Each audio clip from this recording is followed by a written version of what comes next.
So I literally would just like say a mantra over and over and over to keep me, stay here, stay here. Because I think I'm like, well, what if she is reading my mind? No, I want to keep it here. No, okay. I will only read your mind when you ask me to do it, and then it has to have a purpose.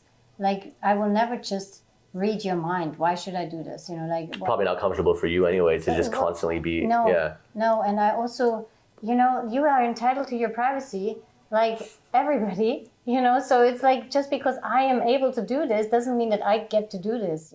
Ever since I wrote my goals down with the pen, my dreams and reality have both been blending in. I just hope that in the end, my debt don't extend me on my dividends if it did. Now, crew, I have heard for a couple of years now, probably, since I've known about Leela, about your work as a healer. It was kind of like underground. You didn't talk about it. You never promoted it. It's all word of mouth. So what is it? Like, what is this thing that you do? What's your ability? I think that my ability is to know what is going on and how to change that so that the change also lasts. I think that when you truly are yourself, you don't need to promote it extra because it will just be so visible, like it's being visible without being visible. Yeah, people feel it. Yes, and so I think my practice is really me being me and executing and giving you everything that you need in order to create the change that you want to last. I'm not a big boom healer, you know, like there's maybe also that's why... When you say big boom, you mean it's not like the process itself is not like a big show. No. Like the stuff I've done on YouTube is very showy, right? Like people will blindfold them, will tape their eyes shut, and then after going through our meditation, they can still see everything in the room. They can tell you Yannick is over there, he's laying down, he's wearing a black sweater, and they're literally tape their eyes shut, blindfold them. And I've done this now in like several countries. The thing is, like, I do those because they're visual and I'm on a visual platform. But that's amazing, you know. But the thing that's going on, like what you're talking about, the thing that's going on really is way more interesting than that, but I just can't document it, which is my intuition goes up by like 10%. And I know you you know what I mean? I know only that person that you are, that you're not documenting. Right, you know, right. like, because I don't stay with what you're showing me. Yes, like, I go beyond, you know, like, and see what's really there. So when did you know? Like, let's fast forward, let's rewind, I mean, all the way to, 13-year-old when the rest of us are like falling off our bikes and stuff. Like, what was crew doing? What were you like? How did you know? Hopefully not falling off my bike. No, actually, I think that I knew from the beginning. I never forgot. I had a mom that told me when she recognized this that it's okay and that it's not wrong just because it's different. She told you that as a kid? Yeah, I was very little. And maybe I was between 3 and 4 when I recognized that I'm different than others, because before you are in such an intrinsic experience, you're not really communicating about the way how you experience the world. And that starts with the age of 3 upwards, depending on the development of each individual, a bit earlier or later. But when I started to talk to other children, I realized that they don't see what I see, that they don't feel what I feel, you know, like... Why, you would be trying to play a game with like, hey, let's play with the angels in the sky. And they're like, what angels, right? Like, exactly. Yeah. And when I told my mom about the things that I observed, like, she recognized it right away. She was spiritual already then. And she didn't see the way how I see, but she knew that what I was seeing is real, that I had this gift of understanding the multidimensional world and not a 5-dimensional world. So she was helping a lot to facilitate the strength that I needed, you know, like to be different. Because in a small village in Germany, you know, like different was not so popular. Right, yeah, probably still now. One of the classes I did for the third eye kind of awakening, seeing, it was in Germany, and not like Frankfurt or something. It was in not even Stuttgart. It was like an hour from Stuttgart. It was like this tiny little town, right? And she told me, she's like, people here are kind of mean to us, and they don't like what we do. You know? Yeah. Yeah. That's an hour from Stuttgart is where you were. What was it called? Was it like, her town was like Nifrin or something like that? Nifrin. Anyway. I don't know. Like my little village was called Affalterbach. Oh wow, So okay, you have this mom. By the way, do you think that we chose our parents? Yes. Yeah. Well, this is that's a tough. Because you had this mom that was, Yeah. Why some people have a mom who says you're weird, stop it, they put them in therapy, and why other people have a mom like yours who says what you need as a soul. Like if you need to grow with a lot of friction, you will get a lot of friction. But I think that this choice is not like we're not sitting in heaven and making up our Right. plan, because when we're not incarnated in a human form, and that's when we choose our circumstances for the next round, and we are so much more in the whole of it. So we're not like humans, like where we're sitting with a brain and we're thinking this through. I think this parent could be good for that. And this. So it's more like we're. Is it like you see the spotlight? Oh, that couple right there would be good for me. And you just go? I don't think you see couple. I think you see just circumstance. And you're attracted depending on, it's the same thing with us humans. Like we're attracted to certain people more and to others less. It's because with certain we have more resonance and with others less. And so we go where there's resonance, and that is in each individual soul's journey what you attract. Like it could have been a different set of parents' souls that would have had a similar circumstance providing, like, sorry, sometimes the English words are. Yeah, no, I get it though. They're going to provide a certain situation that's beneficial for your growth. Yeah, whenever people would ask for advice or something, I eventually wrote a list of like 10 things. Like, here, this is my life advice, 10 things. And the first one was arrange to be born in Lebanon. That was to what? Arrange to be born in Lebanon. It'll just make you philosophical. It'll make you like, so many of my things just are from being Lebanese. Like, and it's actually I was born to a German mom and a Turkish dad, and my Turkish dad never grew up. I didn't grow up with him because he was a Secret Service agent from Turkey. Are you serious? Yes. Oh, whoa. And he got found out by the Stasi, and so he couldn't be in the country anymore, and my mom did this whole thing alone. And so by the time he managed that we could go to West Germany, and so I grew up in West Germany, but he had another woman there, and typical Turkish story, and my mom wanted to prevent me having, like, he kind of was too macho and tried to tell her he's going to take me to Turkey when I'm 10 and she can have me until then. And my mom didn't have it. Like she put a protection program on me. So I never was in contact with this. But trust me, some of the best things that I have are from this Turkish father, even though I have never grown up with him. Like there's so many things that the fire that I have that is not in my German family. For sure. I was actually just telling Philip, your husband, I was like, the German are very like cool, calculated. My background is just like fiery. Yeah. Like everyone's like, why are your parents yelling at each other? I'm like, they're not. They're whispering. Like, that's just how they talk. It's the same for me. Like, I think Philip had a hard time with that Turkish part in me. But I think it's a good balance, right? Like I'm very attracted to that German culture because I want that. I want stability. I want someone who's like, in my life, friends, family, relationships who are the opposite of that fire that I bring. I want it cooled and tempered, right? I mean, he and I are the perfect combination, like in many, many ways. And the mixture of my mom and my dad, that was just like so many, I don't take things so serious, like I can move on from things very fast.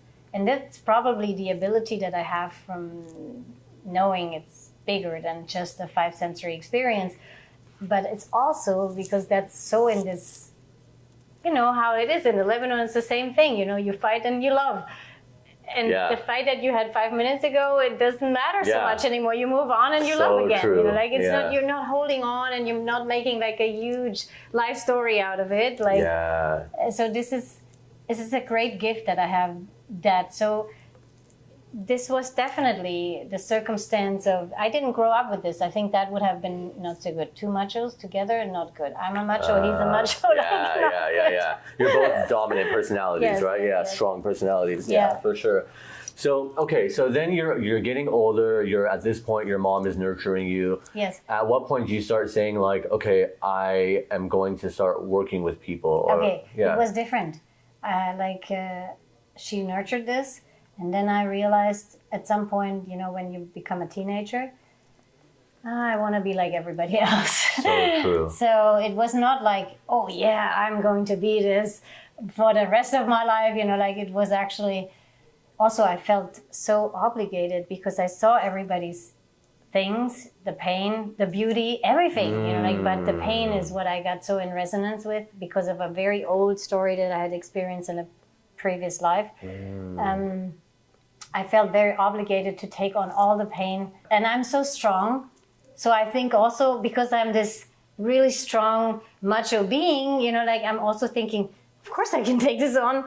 Why not, right? So, but it's not that simple. Like you can't take on anybody's suffering. It's their suffering. It's not yours. And You can though. You mean you're just not supposed to? Yeah, I'm not Because supposed to. I learned that the hard way, absorbing for everyone. And you can't really. In the end, you're not taking it away from them. You're just putting it on you. But Are you sure? it's Really? not going away from them. So now you both have it? Yeah.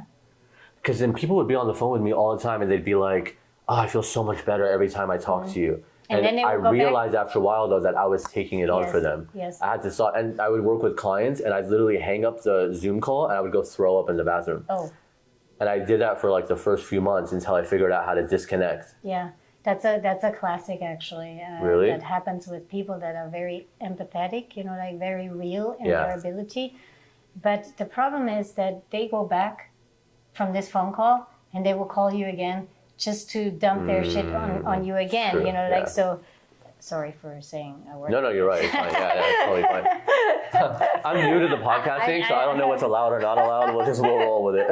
I'm not so very good at aligning with what is allowed and what is not allowed. Never been. That's your rebellion. Yeah. So anyways, I wanted to be like everybody else because I felt like that ignorance that they lived with was so much freer in my eyes, so I tried to be like everybody else, and that didn't work out so well for me, because how can you be different when you know yourself so well, when you have such a developed consciousness? Then it's very hard to fake it, so I figured out, okay, I won't be able to be like everybody else, but I also don't want to be that and work with that yet, so I just decided to do my own thing. And was a climber, a skier, a snowboarder, all the crazy shit. Wow. Like I was just taking my old bus, like Volkswagen bus, and lived in the Alps and lived my life away from serious, away from having to step up and do something and prove something and all of that. So I was very free in a way, not really aligning with, I didn't go to university and like everybody else in my village and like went to do the straight path. I didn't. I just knew this is not for me. I can't be like them. And this is what kind of away from everybody in the nature. I was way more free and had beautiful connections with a selected amount of people, like that stayed with my life very strongly. And so that was fine. And then I got pregnant. And I was just about to be a mountain guide in Chamonix. You were going to be a mountain guide? Yeah, in Chamonix. Where? In Chamonix. Oh, yeah. That's like in France at the Mont Blanc. I know it, yeah. Yeah. And I got pregnant. And then I knew that I had to put my feet down for this little one that is coming. I just knew this was my highest self calling on me. Calling on you what? To do what? To be me. Yeah. I was... Hiding from your true self. Yeah. Yeah.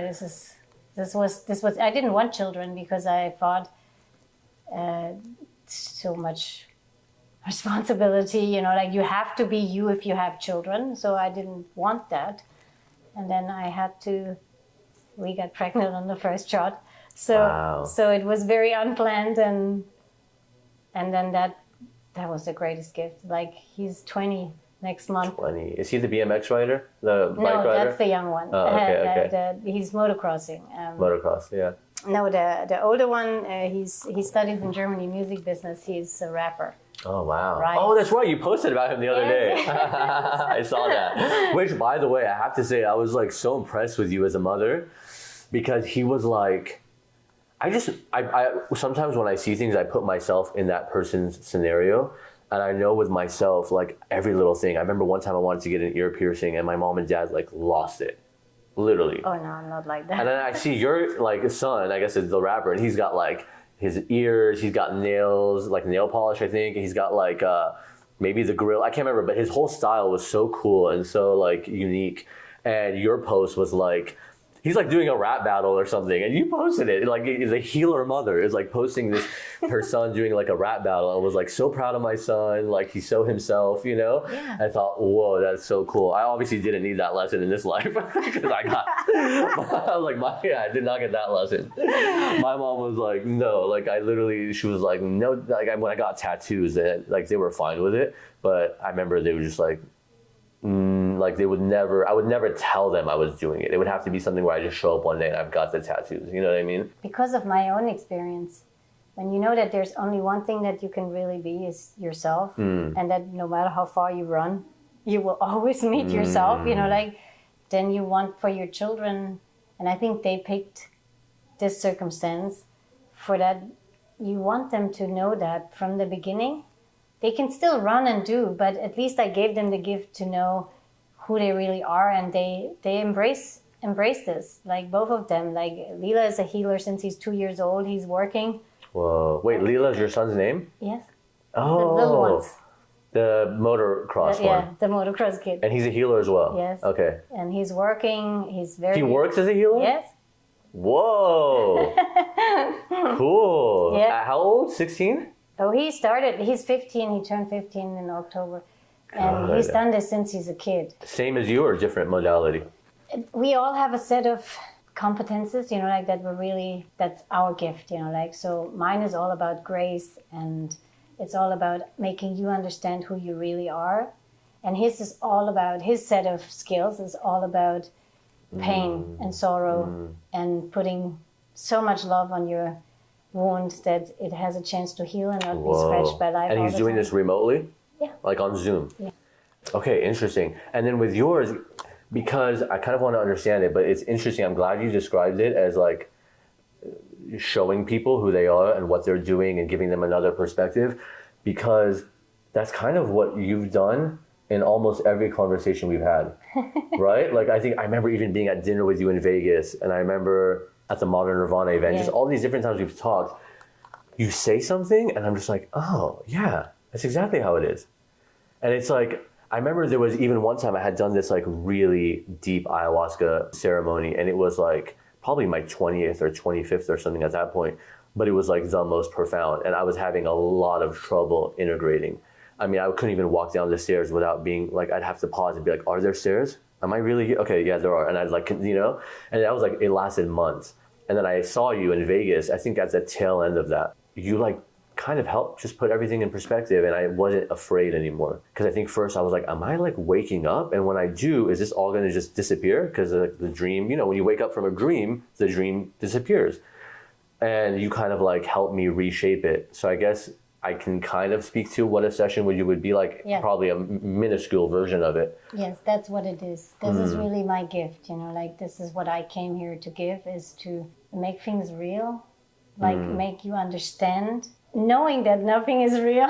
You know, it's a little bit crazy. It's like an illusion, but yet it's real. Yes, and you can putting things in perspective and understanding why something is happening or what the purpose of something is, and or maybe even look at it from a different perspective, makes you move on, you know, like, which is, then you're ready for the next step. And if you tie many small steps like this together, you will create a lasting change. That's really grace. It's not this big boom, you know, like it's something that happened through many, many little connections that will then create stability and being deeply rooted in your own truth. And this is what I did with my children, and this is what I do with everybody that is with me. I am this, you know, like, so that's why even when you meet me only at dinner, I can't help but I am me. And when you talk to me, you will get these answers, and I didn't even think about it. I didn't mean to.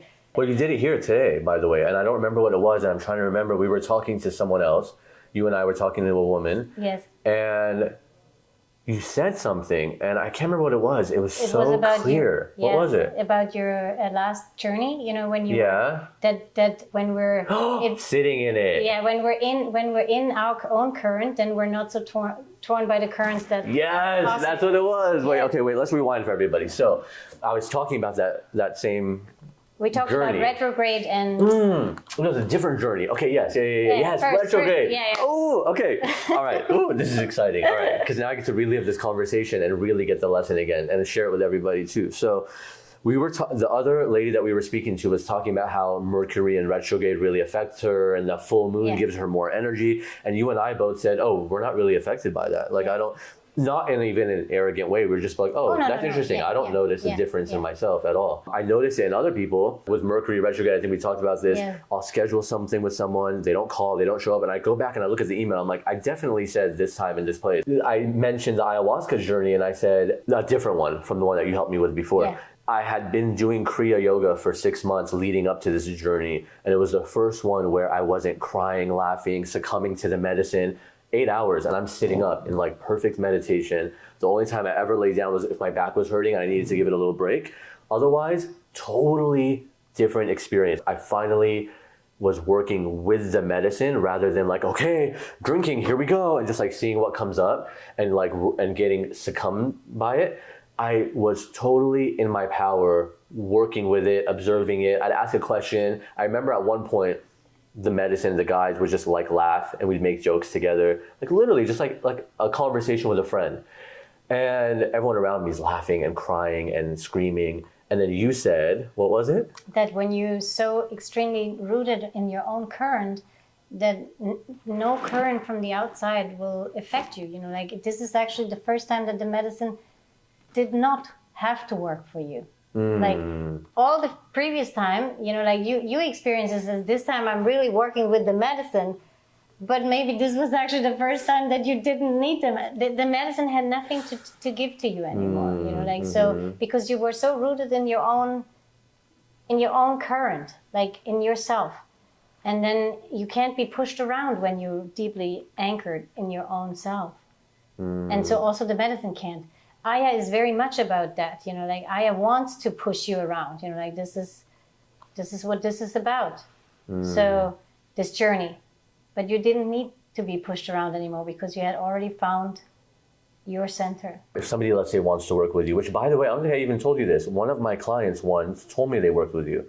And it was a totally seemingly random event. I don't think they knew I knew you, or maybe they saw me wearing a lila, I don't know.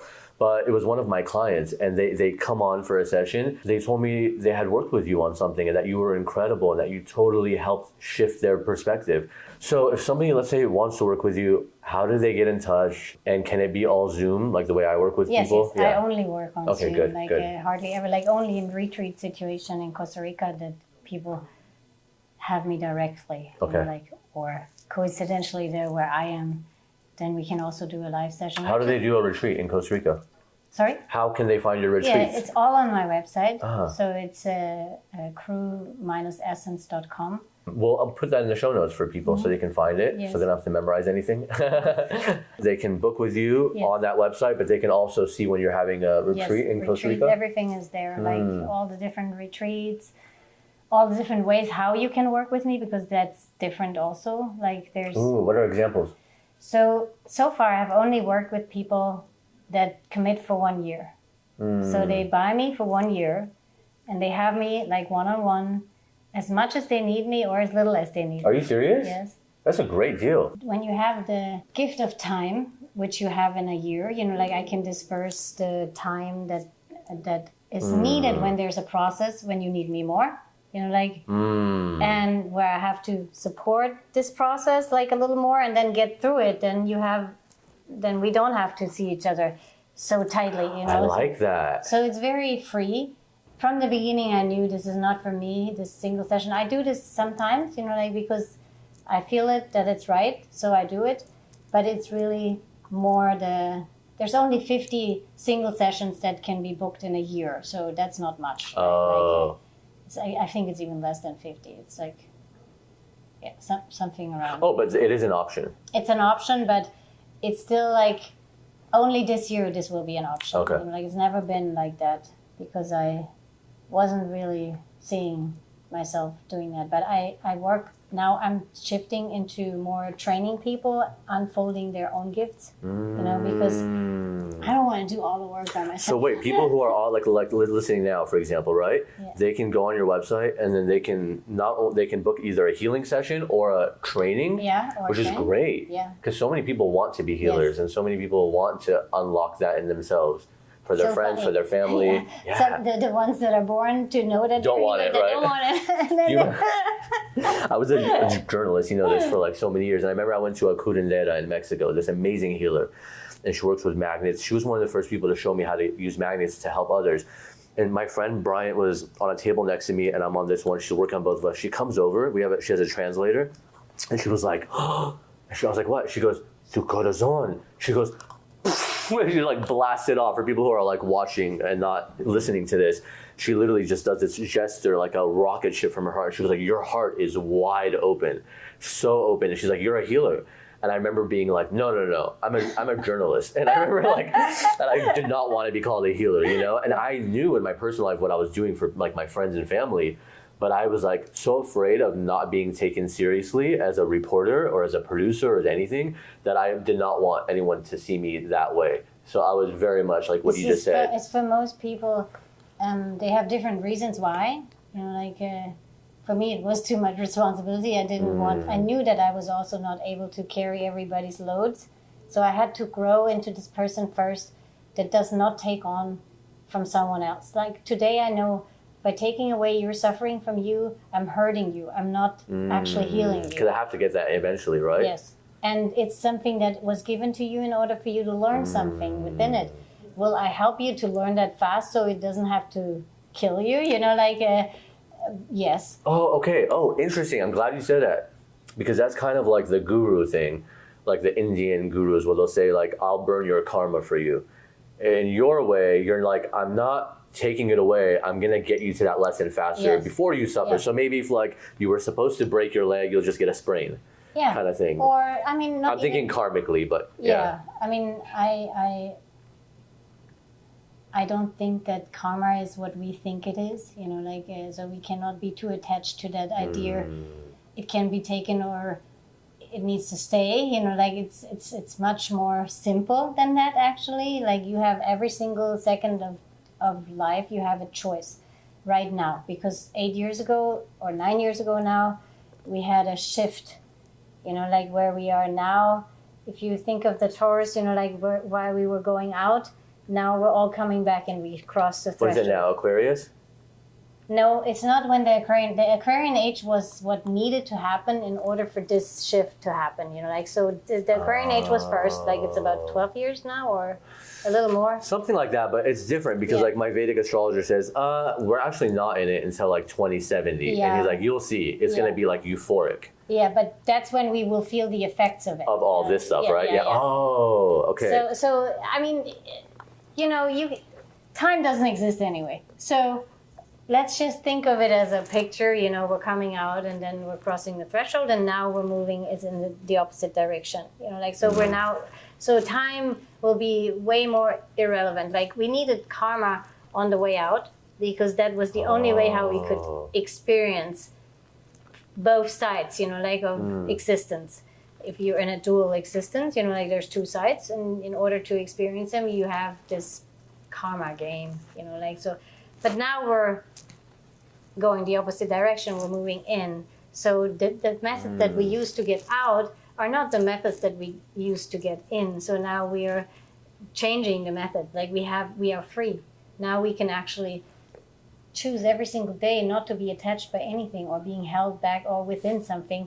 We just need to expand into consciousness and understand certain ways, you know, like are not, they were only there to play a game, you know, like the game of duality. So interesting. Yes. See, that's what I'm saying. Your gift to put it like that, because you're right. Oh, I'm trying to keep it together for the interview, but also like I just want to sink into my chair because it's so profound to think about. Like karma, we needed it on the way out. Yeah. And it's so interesting because there are things that now I laugh about that when I think about years ago would have stressed me out, or I'm like, and now I'm just like, how funny that I thought that was an issue, or that was, I wish I can give a clear example, but there were things, you know? Yeah, I understand. Yeah, and that now when I look at it, I'm like, how funny what a game that was, that I even thought that was even something to consider. Yeah. And like, you're right, because now in this whole new euphoric age that's coming in the next few decades that everybody talks about. We put the foot across the Yeah, line. the threshold, right? Yeah. Now that we're ushering in this new age, like what would you say to people who are watching who maybe they want to get into meditation, or maybe they're expert meditators? Like, what are some little nuggets that we can give people? So, expert meditators, there's this, I've just encountered a tradition, where meditation is the highest goal to get into the meditative state. And this, I was the whole time sitting there and thinking, it's not sitting right with me, and I understood that there's a big misperception about meditation in this world, like thinking this is the end game, but this is just the beginning. Like the meditation gets you to the multidimensional state of creation, and then you are being that full creator that you have been all along, but you didn't remember that. So then what happens? Are you like in the dream still, but you're living in the dream? You're an active participant in the dream? Yes. Ooh, that's fun. That is when and that's what, so all of us are designed to be this. It's just we get there in different stages, like the ones that came out first are the ones that return first, everybody has the same length path to go, but it's not the end game is not to stay in a meditative state and to be asleep in that, so wow. it is actually to be fully awakened within life and create from a place of not hurt, like create from a place of completion and multidimensional. Not from like wanting, because when you think of like meditation, right? Let's say, all these babas and like gurus and all that who spent 20, 30 years, saints in caves. I always, and I don't know why I said it, but for the last like 10 years, I say that's not the age that we're in anymore where you have to do that. I think that comes from like a need to escape suffering, right? I'm going to leave the suffering of the world. I'm going to go to a cave. I'm going to discover truth. Yeah. Thank you to all of them, because they did that work. Totally. Now they ushered in this whole new age for all of us, where you don't have to go live in a cave. You don't have to go get mounted to a cross. Like it's yes, the life itself is now the temple. Where you really create. Like I love be here. I love to be in life. Like I love to have beauty in my life. Like it doesn't matter what beauty. Like people beauty. Like. I mean, even the shit in my life, I love, there's not so much shit anymore, but there used to be. And even that, I loved every single part of it, because life is just magnificent. So magnificent. It's the temple in which we can have everything. There is no, like, only this side or only that side. There's not only silence. It can be silent within the greatest noise, so it's all within life now, and it doesn't have to be. But these guys, all the what you talked about, the Indian gurus that got us to the meditation, that sat in the cave, and all the philosophies and traditions and things like this that help us to. Those are the ones that we have to thank for that we even got to the threshold, because they all emerged from this really dark time where we were only an experience, and they emerged, all of us, into this transition time that we experienced the last 100 years, so it's huge. Like so much gratitude to all of that. It's just now we need to understand that path is still beautiful to pursue, because meditation is when you really start to get in connection to that voice that is beyond all the noise, like beyond the mind even. And but then we need to move on. We need to like have meditated, have healed, and then be these amazing creators and live the life. And we can have it all. I have a lot of things, but I'm not attached to them. Because you're attracted to the beautiful things, but they don't have you. No, they don't have me. So, you can have them to wrap up, if you want them. So, okay, I also want to ask you about because when I think about, like you just said, we don't need them anymore, or we have to move beyond them. there's like, I think about the teachers like Louise Hay and all these incredible people who in the like 80s and 90s were teaching about positive affirmations and this. Yes. And I think even now when I, like at the time, wow, that was so useful for me. And oh my God, what it did. Now I think that's like scratching the surface. I mean, it's like baby stuff compared to what we do. But there's still babies in the world, you know, like, but that's the beauty about it, you know, like there's not just one path for everybody. There's only your path. And this is the way, that's what you get with me, you know, like I will just know wherever you are. You meet them at where they're at. Yeah.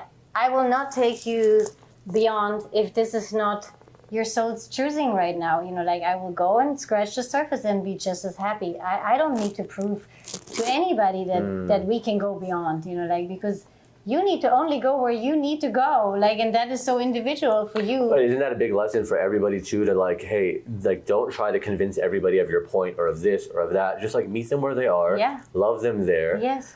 I took a family member, I won't say who because they probably don't want me to say it. I took them to do ayahuasca with me once in Costa Rica, and I was like, oh, this is great. They're gonna meet God. They're gonna like the universe. They're gonna dance with the angels. And it was horrible. I'm like, no, it was actually great. Oh, good. But it was like, I was like, so what happened? Because I wanted them to experience everything I experienced. Like, tell me everything. And she was like, oh, I got surgery on my back.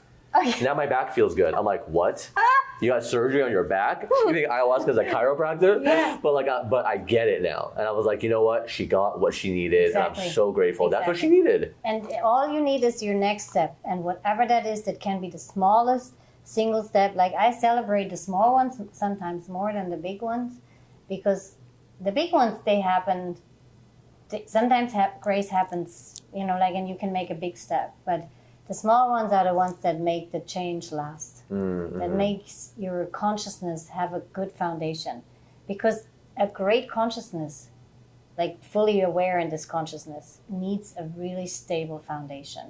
And that foundation was built with small steps, like little ones, surface stuff, you know, like what we maybe look at now and think, oh, that's not very dramatic. But foundation is not a very dramatic thing. It's a very...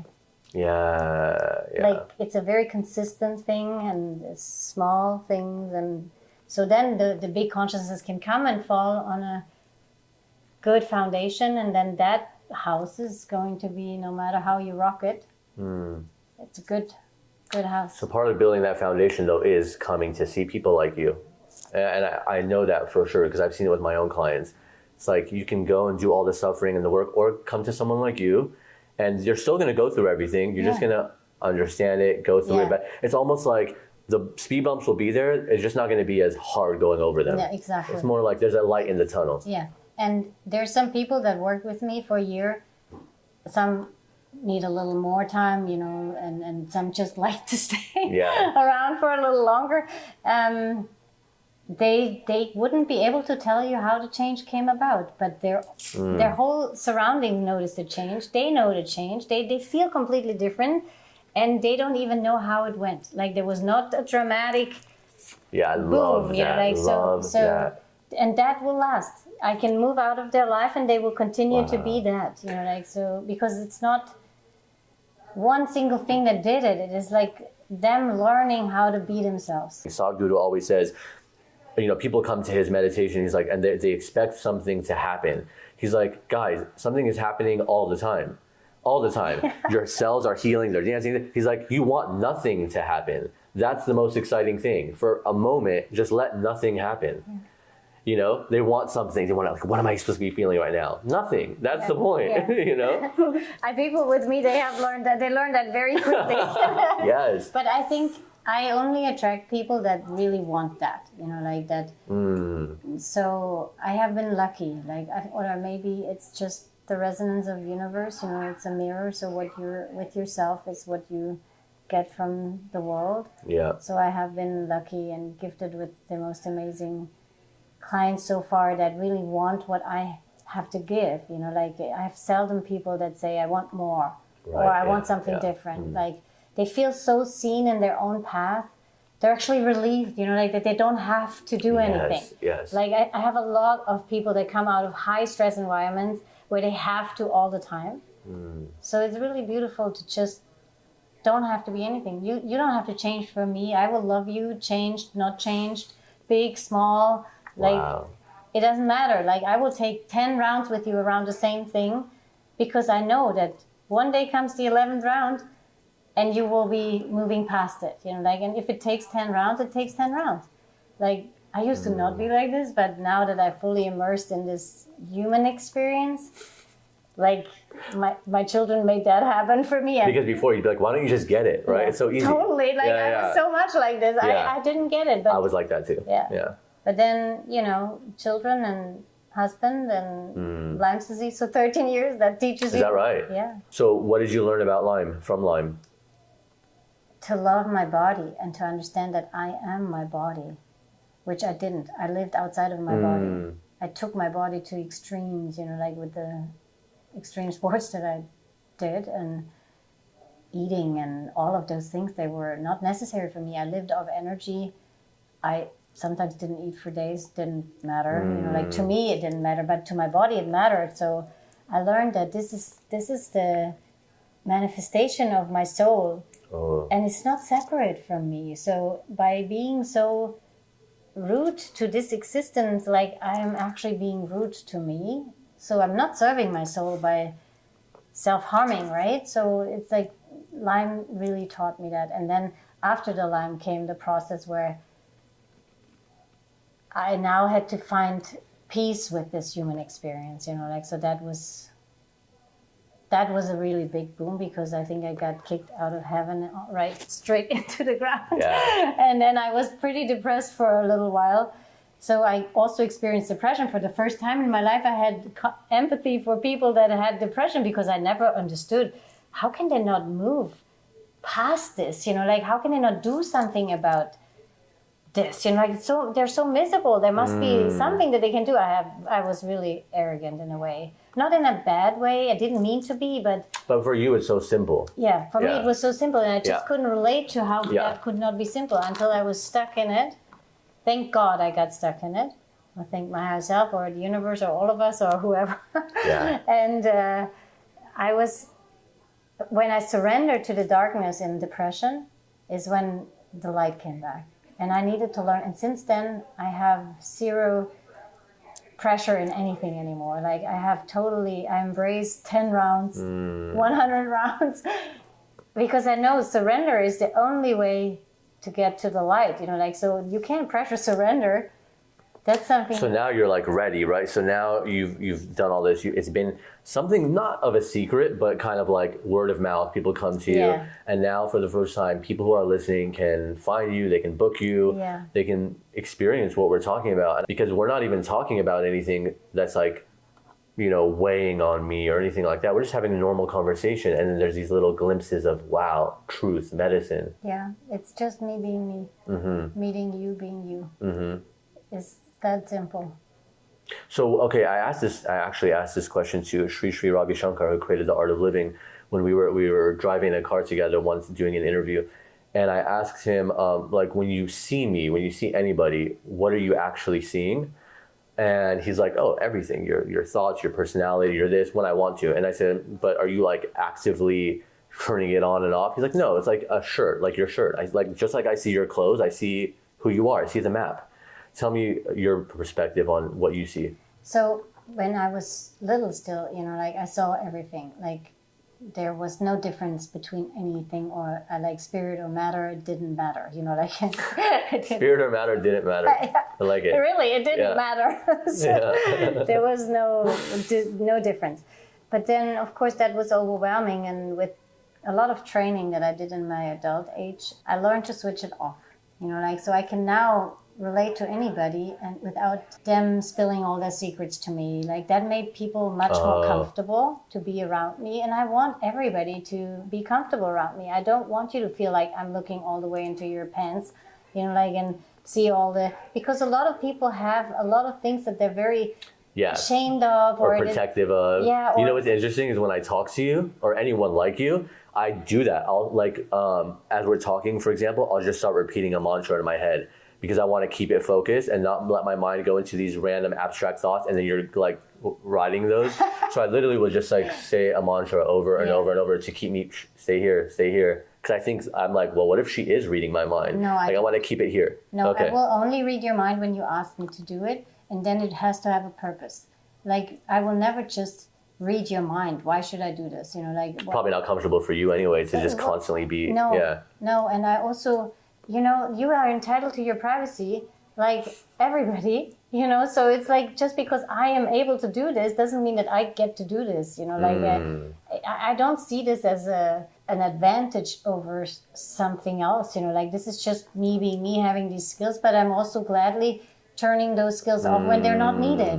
Like, it's like a hammer, you know, like I'm not constantly running around hammering on everything, you know. Like, I can just use the hammer when I need to put a nail in the wall. Ooh, yeah. You know, or when I need to get two things go together, or it's just like that. It's just a tool. Like, it's not something that I'm not nosy and I want to read it all, you know, like, because when I'm meant to know what I need to know, I will know it.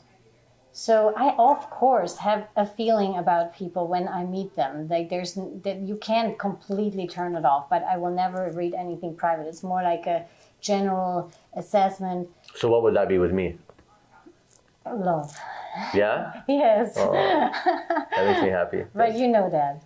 I mean, it's been like this from the beginning with us. Yeah. But you are just so beautiful, like, in so many, like, kind, you know, like, true. So this is the surface scratch, you know, like, this is what comes across it. Like, then of course, you know, you're asking me things and I can tell you exactly, oh, I see this and I see that, and this is a challenge in this, and you know, like, and this is where we can step up, or wherever, you know, like, I can see all these things too if you ask me. Because remember when you said, you probably don't need anything from me. You would love to have a session, and you would love to give me a session back. And then you said, but you probably don't. I did say that. Yeah. You did say that, and I'm like, I remember. What? I need to correct that, you know. Yeah. So I corrected right away and made you understand there's no better or worse. There's not higher or lower or more skilled or less skilled. What you need is what you need, and sometimes, you know, like. Not sometimes. You always find what is needed. And what you said to me on that night was equally impactful as what I said to you. Because you said to me, you know, you did your testing muscle testing thing. Because we talked about podcasts and why I'm procrastinating and not really doing this. And then you weren't meant to do this yet. 23 will be your year. That's right. And sure enough, it was, and that completely took the pressure out of last year, because I could feel the calling already, but I wasn't there yet, you know, like, so, and that helped me so much to remember what you said in that night. So this is it, always. Like, I learn as much from my clients as they learn from me. I notice the same thing with my clients. Every time I do a healing on someone, I feel like I just healed a part of myself. Yes. And it's so interesting, the mirrors I see sometimes in their life and mine, and when I clear it from them, I feel like it was cleared, obviously it was cleared from the whole, from the collective. So I'm like, I got a healing. My ancestors got healed, just like you did, and just like your ancestors did, because we're doing it for the collective. Yes. We are not singled out individual beings. We have an individual experience, which is beautiful, but we are not that. Like the drop of the ocean is still the ocean. Yes. So one thing I've been wanting to do, really having fun with, is so everybody who's watching on YouTube and also everybody who's listening on the podcast is going to get a book, a free book. I'm going to give it away. Not everybody, sorry. One person who's listening, one person who's watching. I would love for you to choose the book that they're going to get. And also, just to describe to everybody who is listening and watching, the way you get it, on YouTube, you can comment the title of the book below this video, which we're about to get the title. If you're listening on one of the podcast apps like Spotify or the podcast app, then just give it a 5-star rating, screenshot that 5-star rating, this podcast, so that I know you did it, and you can send it to me in a DM, you can post it on Instagram, in a story, however you want, just make sure I see it, and I'll choose one listener and one YouTube watcher, viewer, and we'll give them a copy of this book. So, you have any recommendations? So I have to tell you, I have never read a smart book. What? Okay, well, give me another book. A playful one. Well, a book that I love is The 8. The 8. Yeah. With the number 8 or the spelled out? It's... Like, is 8 the number? No, I think it's called The 8 and it's spelled out. Okay. It's Catherine Neville is her name, I think. It's an old book, Ooh. and it plays in 2 times. It's a Fiction? It's fiction. Fiction is when it's made up, right? Yeah. Yeah. Sorry. I used to do the German. same thing all the time. I'd be like, wait, fiction, nonfiction? Yeah. So it's about chess, but it's also very spiritual and it's also very scientific. So it plays in the French Revolution and Whoa. a little bit like even older parts, and it's just I just love this. Like, and it plays also in the 80s. It was written in the 80s, I think. So I love it's mystery and it's spiritual. Like, there's a lot of cool stuff in there. Like, I love that. I'm sure I'll get a lesson out of it. It's a really cool story. Like, I've read it more than once, and I have not read smart books because I don't want to mix I know exactly what you're talking about. The belief of this person with your own truth that you came in with. Yeah, I struggle with that a lot. So, okay, the 8, I'm going to get 4 copies. Because I want to get 1 for the YouTube watcher, 1 for the podcast listener, and then me and my friend Kai, I'm going to get it for us because he loves chess. 2 for us to read it together and like talk about it, and then 2 for these guys who are listening. So just a reminder, everybody, leave the name, the 8, in the comments on this video. Or if you're listening on a podcast app, then just give it a 5-star rating. It would, do us a big favor. And I'll give away those books. There because Thank you. the love that you have to give and the love that you approach everything that you do with is so extremely beautiful. Thank you. Yeah. And it's the truth. It really is my intention. Yeah. You can never not be who you are. Yeah. And I see your footprint or your signature in all of these things, and you have so much love Thank you. to give, and you will be very, very successful with this. Thank you. This is maybe not for the podcast or... No, leave it in. No, I'm kidding. No, but I mean, Yeah, that's definitely. great. Thank you. Like, I just want you to know that, like, even if this path is harder, like I've been walking, I'm much older than you, so I know that it's a little bit harder in the beginning, but then once you really open into it, like you will see, you will be so successful. Wow, thank you. Well, I have to just give you a hug. Thank you so much. And thank you for really sharing your gifts with the people, because I think they need to hear it. And I know that there's going to be a transmission that's received from the people listening who maybe got a little nugget of what they need to hear. Yeah. It works out that way. Yeah, it always. Yeah. So perfect. All right. So if people want to book with you, is there a certain limit that you're taking? Yes, Okay. there's definitely, but it's all on the website. Okay. So the website by then will be all the available spaces will be bookable there. Okay. And there's only one thing, and that's that year that they have to talk to me first, because I might not be the right person for you for that time, but then I will help you find what is right for you in that time. Not always is it, sometimes you want it, but maybe you need a little more time doing other things, and then we will prepare that and put you in a spot later. It's not about selling something. It's about really getting you what you need for this moment. Everything else is low key, this is always helpful and can always be great, but this year, that's intense. Like, it's really intense, even though it's subtly intense, but it will change you so tremendously that your life will not be the same afterwards.